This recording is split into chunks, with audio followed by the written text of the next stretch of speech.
All right, good morning, you guys. We're going to be starting a brand new project, grading out a lawn. I want to show you what we're doing. We've got a hump in the middle of this yard. Oh, there's Donna right now. Hi, Donna. We're going to grab this trailer, get this Mumford. I might let him off because then he'll stop barking. That's fine. Come here, buddy. Come on. Come on, who's your good doggy? Who's your good doggy? Oh, yeah, you better check me out. You better check me out. Yeah, I don't blame ya. I don't blame ya. Yeah, who's your good doggies? I was just doing the walkthrough before and after, Donna. Okay. So we're gonna take this hump out, right? Yep, and just kind of push it back as far as you can, just to kind of level it out. Just to get it cleaned up and Yeah. graded out? Yep. Okay. Yep. And then I don't know what I'll do with it, but I'll do something.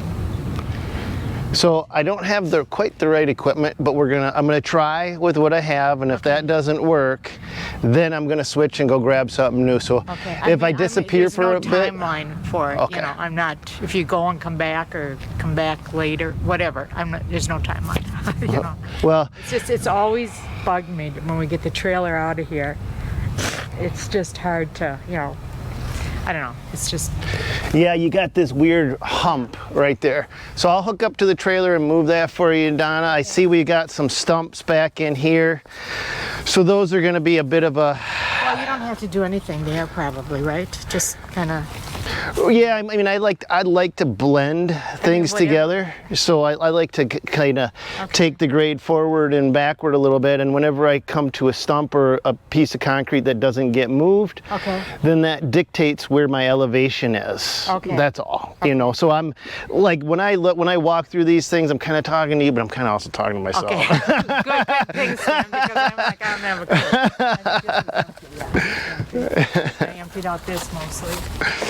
I'm gonna do more of a walkthrough, Donna, real quick. Yeah. So I'm gonna try to take some of this soil here, and then I'm gonna be blending it this way, I think. And I'm gonna try to isolate my work inside of this zone. I don't really wanna go out into your yard anywhere. This looks like we got soft, compressionable, kind of black dirt-ish. So this soil is gonna be pretty easy to grade. Yeah, I pulled out all of here. I just pulled out all this stuff. I mean, this was just rampant in here, and I just went through it and just pulled What it. is that I stuff? don't know, but I hate it. I hate it too. I was pulling it last night. Yeah, and it pulls out easy. Yep. But And it's kind of got like stickies on yeah, it. Yep. I don't know what the heck that is. Yeah, same problem I got. All right, well, I'm gonna go get my Crippled bucket. Okay. All right. And hopefully she'll get the job done for you. Thanks, yeah. All right, what the heck are these now? That is a baptisia. That is Baptisia bush. and this is, what the heck do they call these? Those is, what? I just took some what is that? That's one of those. Was it did it have the Turk or the? Yeah, it was a the lime green on it? Yeah, it's Japanese. Was it a Japanese beetle or yeah. was it an ash borer? Because I just took a picture on my, whatchamacallits down there. Yeah, that's the Japanese beetle. Is it? Okay, even with the green on there? Mm-hmm. All right, then I'll come get this stuff moved out for you. All right, let's go over. I want to show you the tracks. This was interesting. So I just had to bring some of these character stones up. You can clearly see. And I left my grass long intentionally because we've been going through a drought and I didn't want to cut it and burn it. But you can see everywhere that I had to drive. I had to make a couple trips. And I made sure that I did 3-point turns. That's all just from driving. Not ripping nothing up, but look at here, all these trees are dead. Like totally dead. They're not even like slightly alive. When I said I got almost 100 trees, because everything in there, that whole row,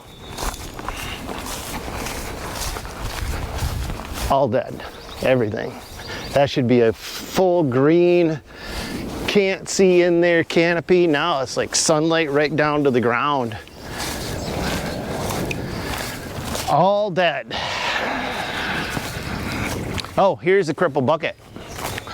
Hey you guys, I'm gonna jump into today's video because there's an app that I actually wanted to develop but then I dropped the ball and I never got to. What I wanted to do was create an app that would go and contact your customers for you and get them to give you reviews where you need them to be placed. Well, a company called Broadly did just that, but then they took this to the next level.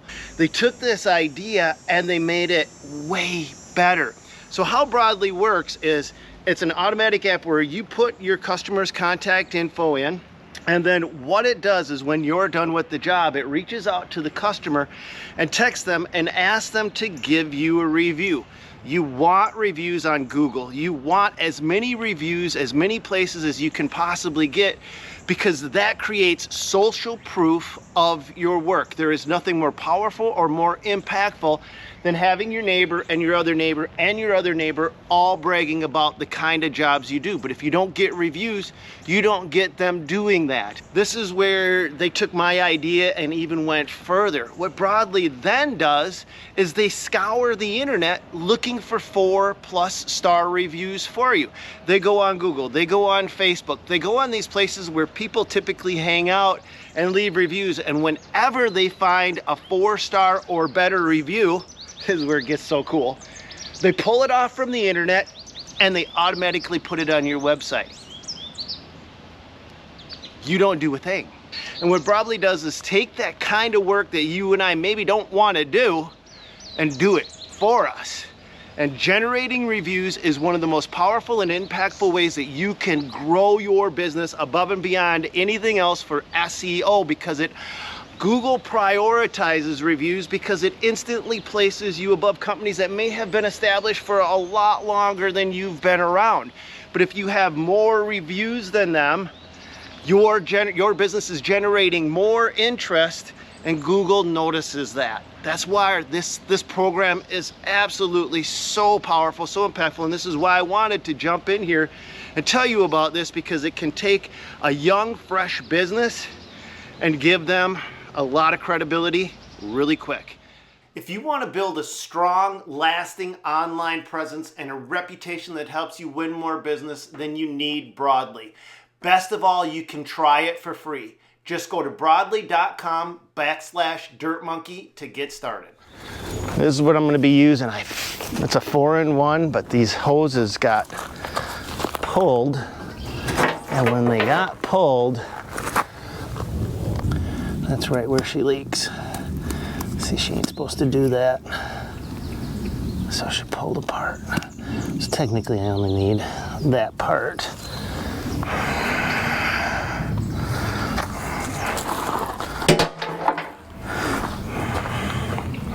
But we're just gonna see what we can do with her the way she is.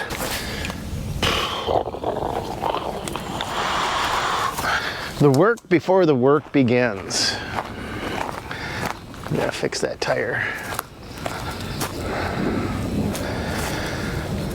Yeah, we gotta fix that tire. All right, you guys, if you ever are wondering if you should get one of these little inflators, I think Milwaukee sells them, Skill sells them, a lot of places sell them. They're definitely worth it.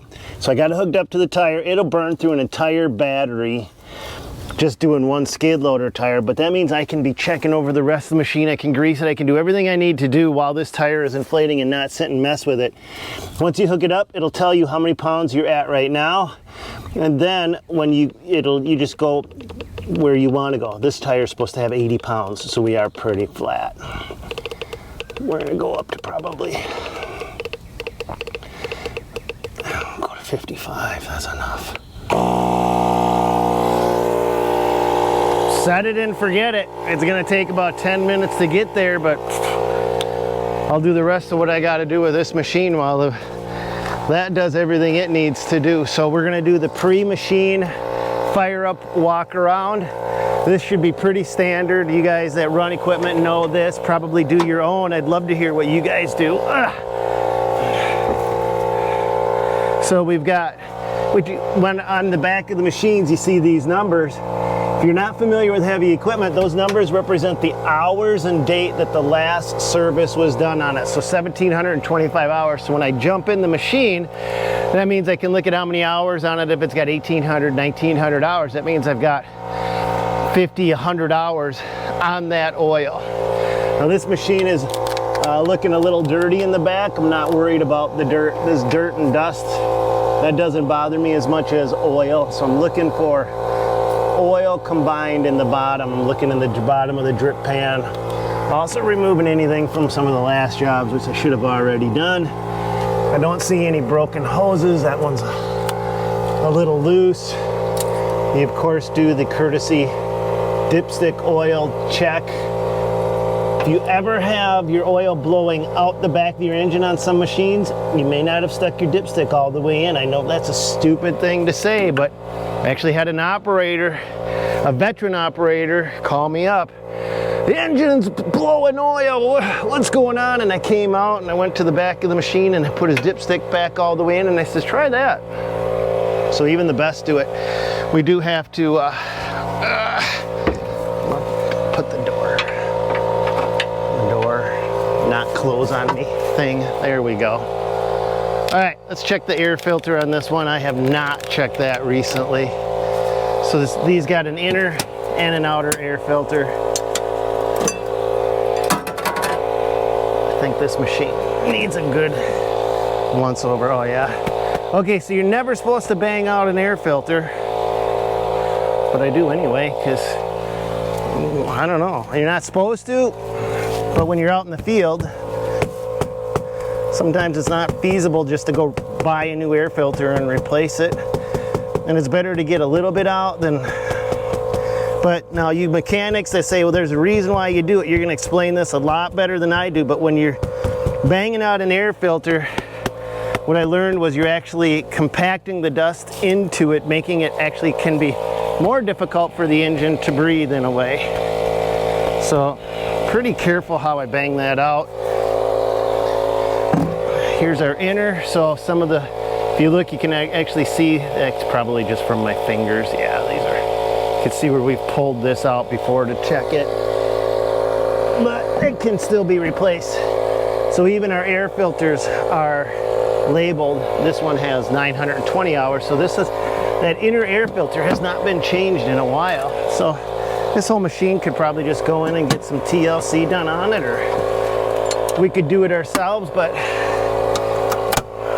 like almost everybody else that's got is a skilled trade, we're short-handed and overworked.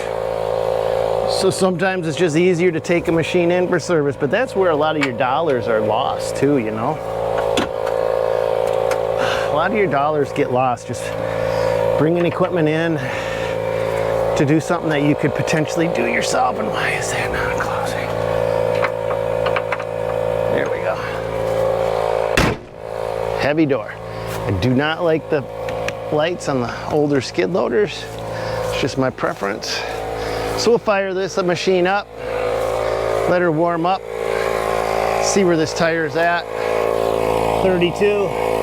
Like I said, she'll burn through a whole battery. If I wanted to get to 80, she'd do it, but she'd take about 20 minutes to do it, which isn't the end of the world if you've got other things to do. And by the time you pull an air compressor out and make sure there's no wasps in here. Oh, hey, one thing I do want to tell you guys is, well, I got you right here. I'm trying out a brand new pair of work pants, and these are by Cujo, like the same people that make these shoes. I freaking love the Cujo shoes. I'm not a fan of the work boots. Not a fan of their work boots. Their shoes are amazing, and yes, I grabbed the first pair of socks I could find this morning. But look at these pants, super lightweight. It's almost like wearing a pair of shorts. They're not paying me to say this, but the backs, the whole backs is this breathable mesh, and the whole pant is super lightweight. I freaking love it. I've only had them on for a couple days now, but sometimes it doesn't take that long for you to figure out. I wish it did have a zipper pocket. It's got button pockets, which isn't the end of the world, but I'd love to have one zipper pocket, and it does not have it. 3/4 tank of fuel. Green means go. So now we just need that tire to fill up, and we'll just let this machine warm up a little bit.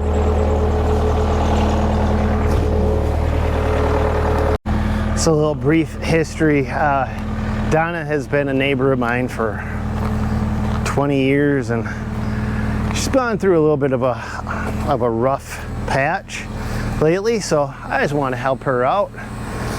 She's been an awesome neighbor, but you know, they say bad things come in three, and boy did Donna get her three, man.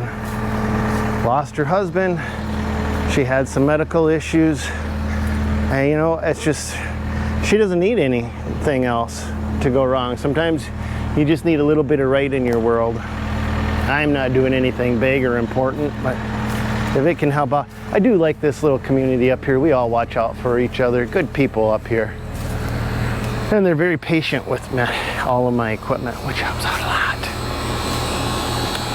Here's an interesting fact. We actually have a species of bug in Minnesota that is related to scorpions, and they actually have the scorpion tail. Not sure if this is it, but this is what they look like. They're tiny, tiny. This is not a tick. This might be one of those scorpion. And I had no clue about that until actually my truck driver told me about it, and then I looked it up and I'm like, that's a real thing. Scorpion bugs in Minnesota. Not joking. I've seen one. We seen one on a job site. He pointed it out, and there was the tail, the claws, the whole thing. But it was like you just don't see them. It's freaking weird. Freaking weird. Bugs are weird. We just got to get it out of our work zone. Oh, it's like a community down here.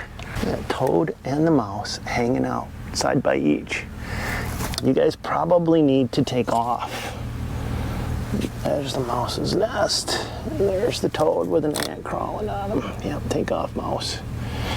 Okay, you are going the wrong way. You gotta go this way.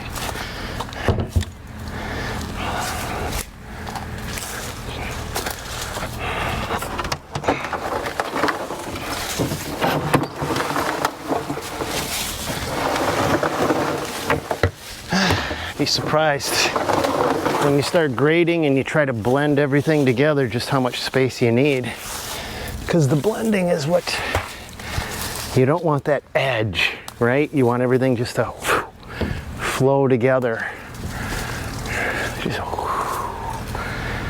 So you need space to do that. I don't even know if I got that barrel far enough away.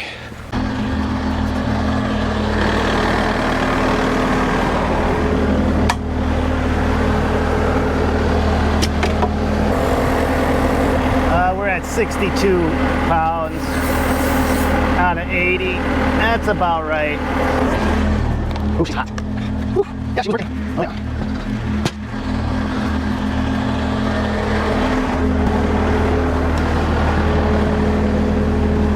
All right. We'll leave the forks on for now. So both my sticks, left, right, left, steer. My left foot makes the whole boom arm go up and down. My right controls the tilt and angle of my bucket.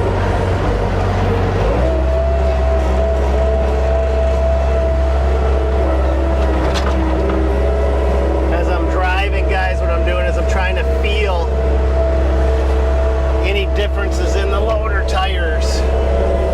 You can actually, when you're driving, you can feel if your loader tires are just slightly, one is higher, lower, off, low. And you put enough hours in on them, you can see it too. But so I don't want to go into her yard any more than I have to. But I have to get this trailer out.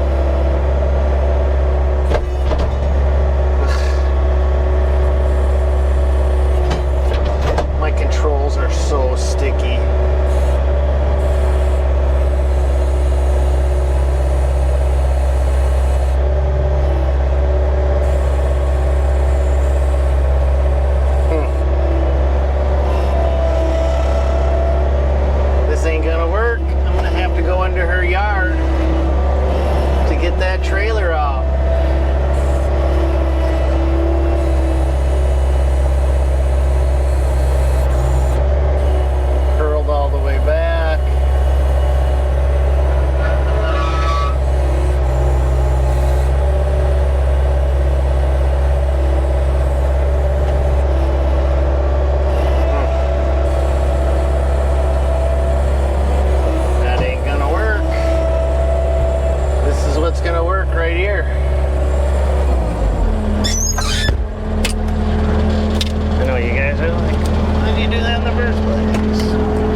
make this work, I got to chain. I'm just going to chain the trailer to the skiddy.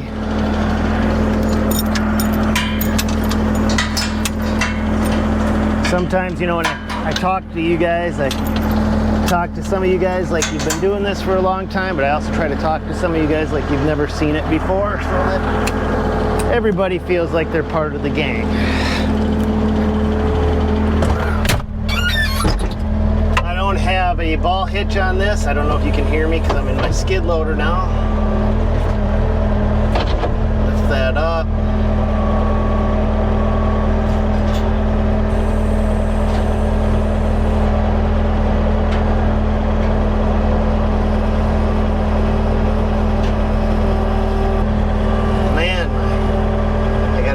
This son of a duck up.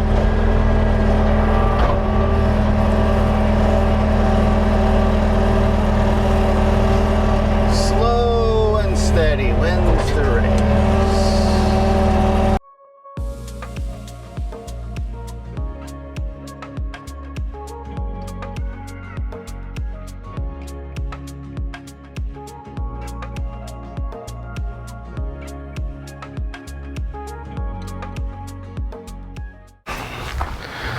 All right, I don't need a 4-in-1 bucket, I just need a bucket.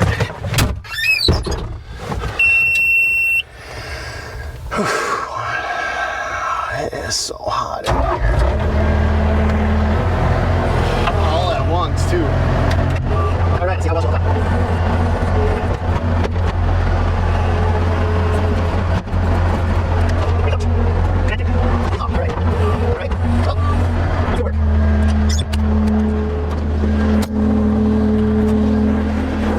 Until I can get a new hose put on, all I did was wrap these around my step, keeps them out of the way, and effectively turned a 4-in-1 bucket into a bucket, and that's all I need. All right, so I think I'm just gonna take this ridge, see if I can move it into there. Let's grab this ridge out.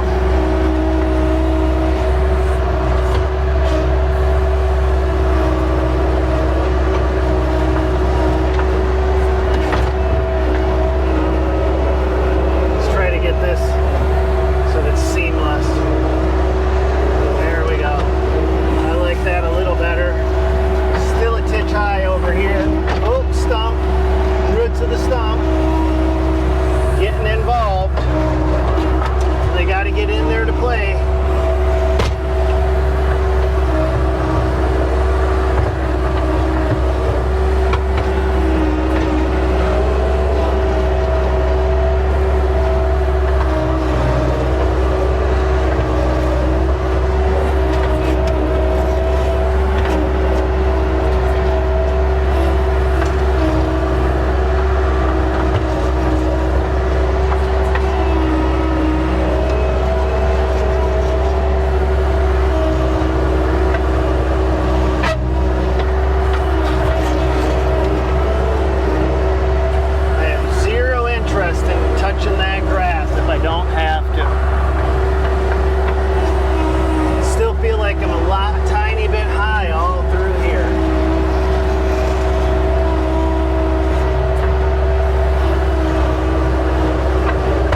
I always like to look where the work is happening, and maybe you guys do too. So let's move you over there, huh?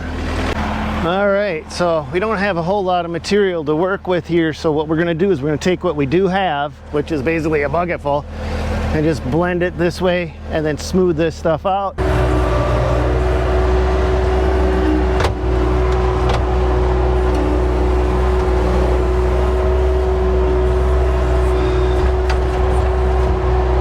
So we're not cutting, we're not filling. Legitimately all we're doing is pretty much leveling, right? And we just needed a little bit of material that we could, a little bit of loose material that we could use for the leveling process. So you just got a lot of little tiny uneven contenders, you know?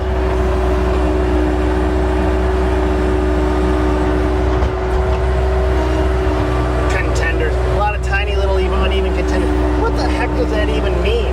She's got a lot of tiny little holes all over, just unlevel, where she's transplanted stuff. And sometimes I say things that don't even make sense to me, you guys, so just saying.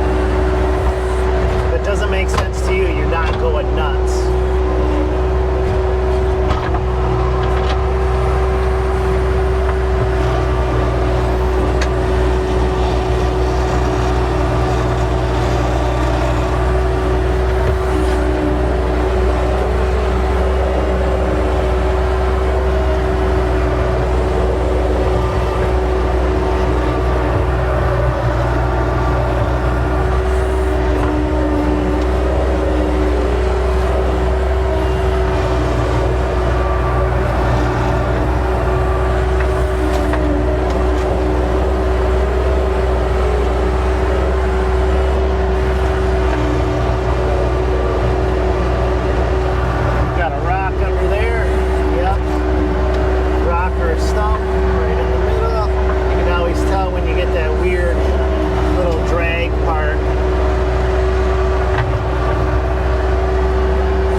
Put them on a big job, put them on a little job, and tell them to get it right. Do not want to be on her grass. But I gotta back up. I'm trying to use my same tracks. All right.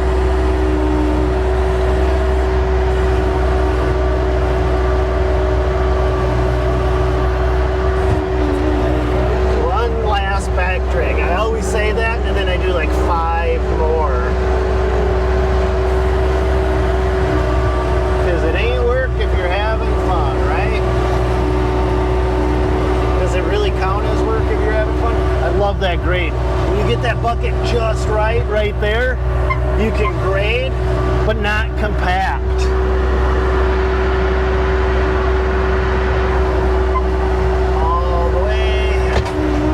But not compact, because I want her to be able to grow something. So I'm trying to get the bucket just to the point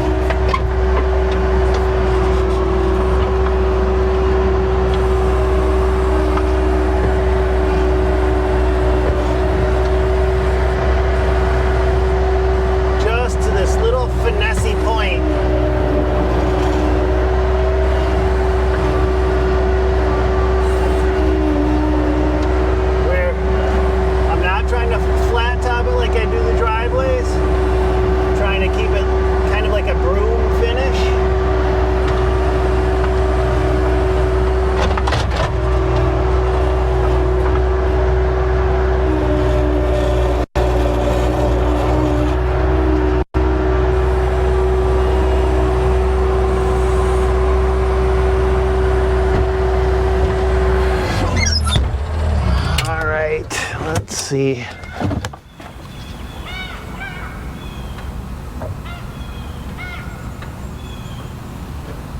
I hear the crows. I hear the crows. And sometimes what they say is something's going on. They tell me about what's going on more than anything else sometimes. All right, so this can just be fluffed. Looks like this is a fluff. Fluff and a rake. Fluff and a rake. Fluff and a rake. A little kick with a shoe. I think we're good. I think we're good. I think we got the weird ridges, humps, and lumps and bumps out. Found a brick. Found a squishy ball from Mumford. Let's go find Donna and check the job. I always, every job, big, little, small, tiny, I always walk it with the customer before I leave, because I learned that when you take off, it's a lot easier to do it before you leave than it is after. Donna, can you come out and look at the... Thank you so much, Sam. That has bugged me for so long. Oh, it has? Yeah. Oh, that's funny. So I think maybe I'll just, I think I'm going to just try and get some grass seed to put over all this. What do you think? Yeah, I left it kind of loose. Yeah. Should I prep it first or not? Well, I kind of did that. Yeah, okay. So if you look, it's not perfectly, like here is not prepped right, but I plan on putting the trailer back here. Right, yep. Because this stuff is a little too hard for grass seed, so if you wanted to, but So like... just down there, I'll just, I just put the grass seed down. I don't have to put anything over it. I would rake it in. Rake it in, yeah. Yeah, and water it, you know, and yeah, I mean, All right. you could use a starter fertilizer if you want or what have you, but... I'm on it. Thank you. So Yeah. I have to give you something for it. How about a hug or a McDonald's hamburger? How about... Yeah, I'll get you a McDonald's hamburger too. In fact, that's funny you said that, because I just told my friend, I said, I'm going to have a quarter pounder one of these days. I haven't had it for some I haven't had one in about a year. I can't remember the last time. That Yeah. and a Big Mac, I was kind of going back and forth. Or not a Big Mac, a Whopper. A Whopper, yeah. Yeah. Well, we lost our Burger King in West St. Paul, but yeah. Hey, are you okay with how I left, like the edges and stuff, though? It's fine with it. Yeah. Okay. It's like 100 times better. Perfect. And this will just be so much easier with the trailer, and I'll just do some, yeah, it's just great. I'm just thrilled. Okay. Well, I'm gonna get the trailer hooked up and put back in place. Oh, I left my forks there, which is fine. Kind of wanted to leave my bucket on and play with it, but that's no worries.